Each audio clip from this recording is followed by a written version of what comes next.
Titles, thumbnails, and hooks. Every YouTube legend talks about how important they are. Title and thumbnail. Title and thumbnail. Title and the thumbnail. These three components magically work together in synergy to determine the success or failure of your video. The biggest mistake beginner YouTubers make is not focusing on their titles, thumbnails, and hooks enough. A video's poor performance might be an easy fix away, but aspiring YouTubers still think of the hook on the fly and leave the thumbnail and title to be done moments before publishing. Over the last couple of weeks, I've been relentless in consuming every piece of information out there about titles, thumbnails, and hooks. I've watched hours upon hours of videos, interviews, and did my own research to find the best rules, tips, tricks, and tools to get the job done. I'm going to be analyzing lots of titles and thumbnails and give you practical advice on how to create your own. Your TTH combo is the packaging of your video, and its purpose is to get you more views. But before we dive deep into the nitty-gritty details of how the perfect TTHs are born, let's first look at why they're so important. It's all about a little thing called CTR. CTR, or click-through rate, represents the percentage of people who choose to click on your video out of those to whom it was shown. Imagine that the YouTube algorithm shows your video to 100 people on their YouTube homepage. If your TTH combo gets 10 out of the 100 people to click on your video, that's a CTR of 10%. If your TTH combo gets 90 out of the 100 people to click on your video, that's a 90% CTR. The CTR is one of the main data points that YouTube tracks to decide whether or not a video is worth promoting. The higher the CTR of a video, the better. Think about it. You could go from 10,000 views to 25,000 views or even more by just changing your title and thumbnail. That's how powerful this is. Not only that, with a high click-through rate, YouTube will see that this video performs well and will promote it even further. So doubling your click-through rate has the potential to more than double your views, because YouTube will give this video more impressions than it otherwise would. Although it may sound counterintuitive, creating the TTH before you create the rest of your video is the safest bet. If you can't come up with a compelling package, why would anyone choose to click on your video? By the way guys, I have summarized all of the info in this video into one digestible PDF you can download for free, link in the description. Imagine this, a potential viewer of yours is browsing YouTube in the comfort of his own home. As he's scrolling along, he comes across one of your videos. Does he scroll on or does he stop? First, he'll probably notice the thumbnail, which is registered in the brain in the split of a second. If it drew him in, he'll stop. Success! Now he'll probably read the title. Does it intrigue him further? Does it hold a promise to solve a relevant problem? If your title and thumbnail are good, the viewer will either hover over your video or click on it. If he hovers over your video, he'll be presented with the hook. Does he feel like there is value in this piece of content that he came across? If this holy trio checks all the boxes, congratulations, you've earned a viewer. Now that we understand how important this combo is, let's start by looking at the first part of it, which is the title. The title is super important when it comes to grabbing your viewers' attention. Like in every good relationship, it all starts with setting expectations. I didn't think there was a relationship to jeopardize. I thought we were broken up. We were on a break. Your video could be the best mankind has ever produced, but if it's not what the viewer expected when he clicked on the video, it probably won't perform very well. Imagine looking for an honest phone review but being presented with a biased and sponsored commercial, or looking for a yoga video but being shown a Pilates exercise. What's the difference? An example of how titles can go wrong is something called clickbait. What it means is that you create the most catchy and grippy title that you can think of, but the content doesn't actually deliver on that promise. In that way, you are breaking the trust with your viewer. People who rely on clickbait to get views will eventually lose the trust of their audience. Why? You are setting up expectations that you don't meet. So our first goal with the TTH is to set the viewer's expectations of what he can find in the video. We have to do that while still keeping the viewer intrigued. If he thinks he already knows all there is to know about the topic, he won't click. So the question is, how can we set expectations while making our potential viewer curious about what we have to say? After analyzing lots of titles and seeing what works and what doesn't, it seems like there are three core ingredients of a good title, which I call the 3 C's. Clarity. Is it clear what your video is promising? Compelling. Does the title evoke an emotional response that makes you want to click on it? And the last one is curiosity. Does it make viewers want more or create a sense of mystery? With that in mind, let's look at 4 questions that will help you elevate your titles further. The first one is it descriptive? This relates back to the clarity aspect of a title.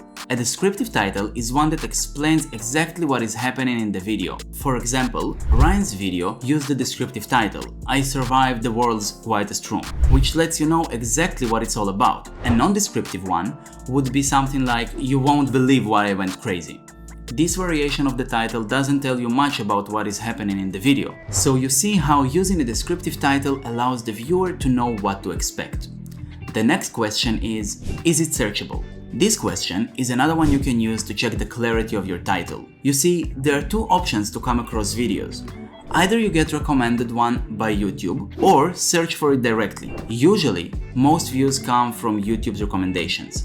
A searchable title helps viewers discover the video more easily, especially when viewers are actively looking for content on a specific topic, using the search feature. To make your title searchable, use relevant keywords to the video's topic. One way to find these keywords is to use YouTube's search bar itself, which will autocomplete your search phrases based on the trending search terms. Going back to Ryan's example, his video title is not searchable. A searchable variation would be something like "What happens if you stay in the world's quietest room?" or "The effects of the world's quietest room." The next question is it narrow enough in its niche? Addressing a specific group of people rather than a broad audience will help you stand out and resonate with that group. When viewers see a title that speaks directly to them or a group they identify with, it feels personalized and will make them more likely to click. For example, vidIQ's title calls out a specific audience rather than aiming for everyone. Consider the following example for a title: "How to make $100 per week as a student." This title might do better than one that says "How to make $100 per week." Why?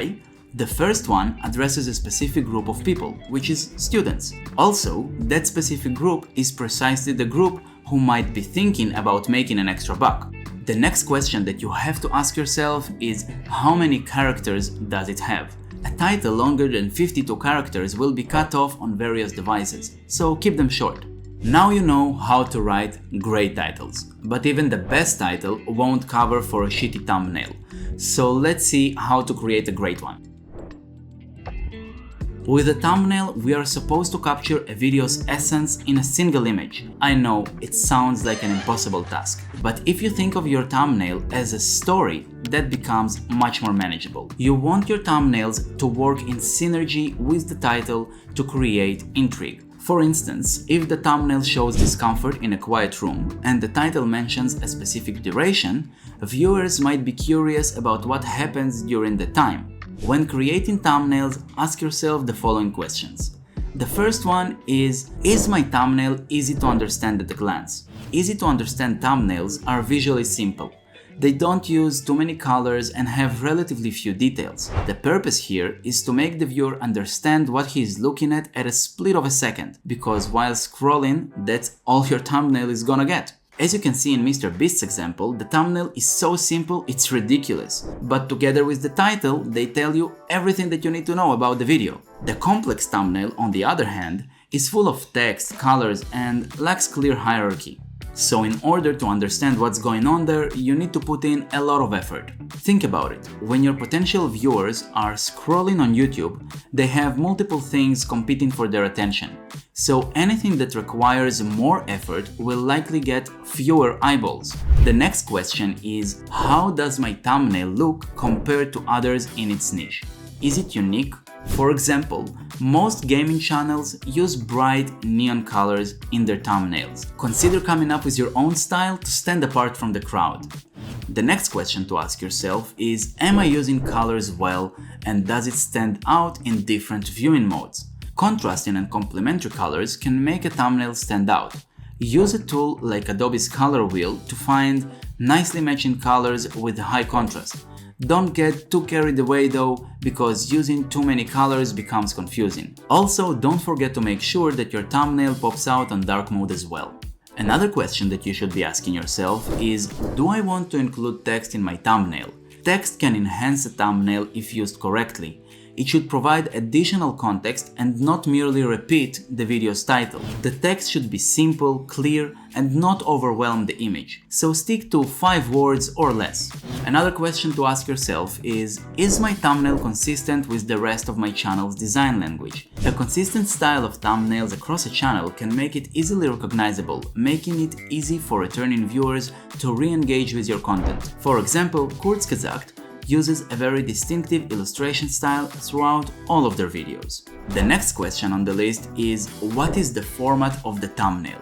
It is essential to be aware of different formats and use them effectively. Know what your niche does and try to be unique. Here are some notable ones: before and after thumbnails, face and text thumbnails, thumbnails that show emotions, and quotes.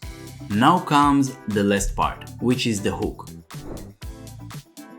The hook is the first 15 to 30 seconds of the video. The start of your video is the part that most people will see, so you want to put a lot of effort into that.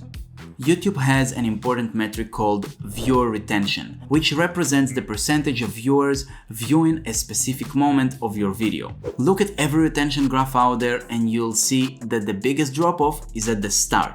Your purpose as the creator is to get your viewers past the 30 seconds mark, because after that they are much more likely to watch the whole thing. When I'm creating a compelling hook, I ask myself a couple of questions. The first one is, does my hook create a curiosity gap? A curiosity gap is essentially an open loop or a question that piques the viewer's interest and makes them want to continue watching to find the answer. For instance, mentioning that a shot was taken moments before attempting a world record creates a loop where the viewers wonder if the world record was achieved or not. This is me reclaiming my title for the world's largest and tallest elephant toothpaste experiment. You can also open a gap by saying a controversial statement or promising a grand payoff at a later point in the video. Basically, you should provide the viewer with an incentive to stick around. The next question to ask yourself is, did I provide enough context for the video to make sense? The hook should help the viewer understand what the video is all about, providing further information and background about the video. Another question is, did I show effort with my hook? The hook should show the viewer all of the effort that you have put into creating the video. The more effort that you put into a video, the more likely that they will choose to keep watching your video over the countless other creators on the platform. For instance, Mark Rober said in his Nerf gun video that he worked on it for a year, showing us as the viewers how much time was put into this project. This is the world's largest Nerf gun.